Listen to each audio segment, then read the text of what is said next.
नेपाल, आखिर ऐसा क्या हुआ कि पूरा का पूरा नेपाल, पूरा का पूरा देश आग की लपेट में आ गया। तो आज हम लोग बात करेंगे नेपाल के बारे में। नेपाल हिमालय की गोद में बसा एक छोटा सा देश, जहां की पॉलिटिक्स पिछले कई दशकों से अस्थिरता और भ्रष्टाचार से जूझती रही है। जो करप्शन है, ये सिर्फ नेपाल नहीं, लगभग हर जगह है। लेकिन इस बार की कहानी कुछ अलग है। इस बार सरकार को चैलेंज दिया है किसी विपक्षी दल ने नहीं, किसी ऑपोजिशन दल ने नहीं, बल्कि एक ऐसी जनरेशन जिसे दुनिया JNZ कहती है। क्या कहती है? JNZ मतलब वही जनरेशन जिसको कहा जाता है कि आज के युवा, आज का जनरेशन कुछ नहीं कर पाएगा, बस ऐसे ही खत्म हो जाएगा, ऐसे तबाह हो जाएगा। आज उसी जनरेशन को जेन के नाम से पूरे दुनिया में जाना जा रहा है। 4 सितंबर को नेपाल सरकार ने अचानक से एक आदेश जारी कर दिया, जिसमें कहा गया था कि फेसबुक, व्हाट्सएप, ट्विटर, एक्स यानी कि social site, 26 social site, social media platform, इनको बैन कर दिया जाएगा, इनको बंद कर दिया जाएगा।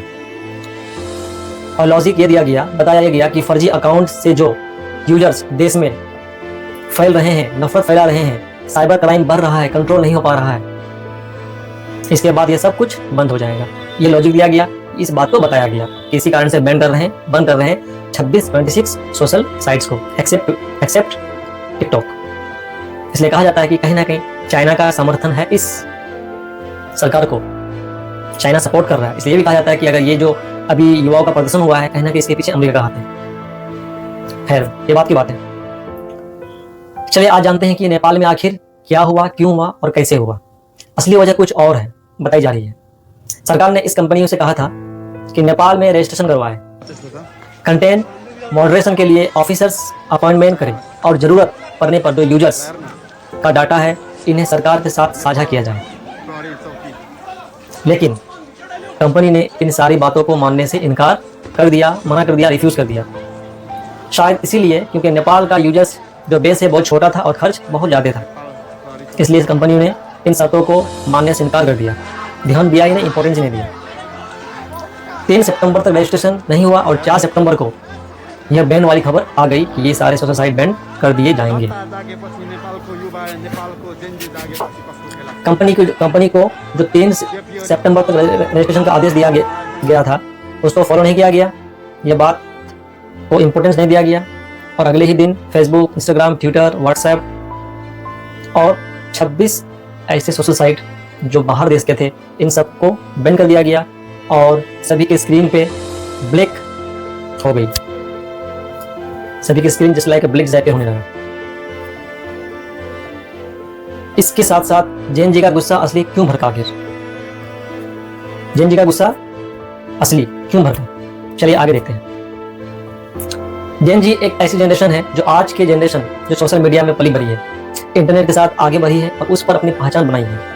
उनके लिए सोशल मीडिया सिर्फ एंटरटेनमेंट के लिए नहीं, बल्कि अभिव्यक्ति की आज़ादी, संवाद और पहचान का एक प्लेटफॉर्म है, जहाँ पे वो अपने बात को रखता है, अपनी बातों को दूसरे तक पहुँचाता है। पर जब ये छीन लिया गया तो सीधे उनके दिल में चोट पहुंची। स्कूल के बच्चों ने अपनी यूनिफॉर्म पहनी, हाथों में किताब उठाया और सड़कों पर उतर आया। कॉलेज के बच्चों ने हाथ से लिखे पोस्टर बनाए और नारे लगाए, ताकि इससे ये पता चले कि ये कोई पॉलिटिक्स आंदोलन नहीं था, ये युवाओं का एक विद्रोह था।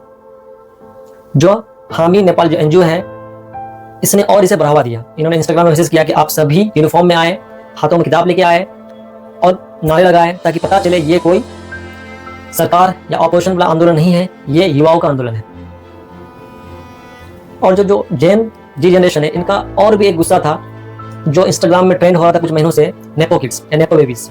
मतलब नेपाल में जो बेरोजगारी चरम पर था, नेपाल में जो मतलब करप्शन था, भ्रष्टाचार था, बहुत ज़्यादा था, लोग बेरोजगार घूम रहे थे, बेरोजगार था। और कुछ महीनों से जो प्रेसिडेंट है, जो प्रधानमंत्री है और जो भी बड़े बड़े मिनिस्टर्स हैं, वो आराम कर रहे थे, एंजॉय कर रहे थे, उनके बच्चे बाहर पढ़ रहे थे और फोटोज सोशल साइट में अपलोड कर रहे थे, अपडेट कर रहे थे। इनसे इन लोगों का गुस्सा और ज़्यादा बढ़ गया। तो सिंपल सी बात है कि अगर आप काम नहीं करेंगे, आप भ्रष्टाचार को बढ़ाएंगे, आप बेरोजगारी को बढ़ाएंगे, तो ये सामना करना पड़ेगा, क्योंकि आज का युवा जाग चुका है और ये मोस्टली होते जा रहा है। कुछ साल पहले श्रीलंका, फिर बांग्लादेश, अब नेपाल, और पता नहीं आगे किस किस देश में ऐसा हो सकता है। यह एक देश के लिए चेतावनी है कि आप सरकार जाग जाइए, क्योंकि आपको चुना गया है। क्योंकि आप प्रधान नहीं हुए, प्रधान तो जनता हुआ जिन्होंने आपको चुना है। तो आप भी इनको समझिए। धन्यवाद।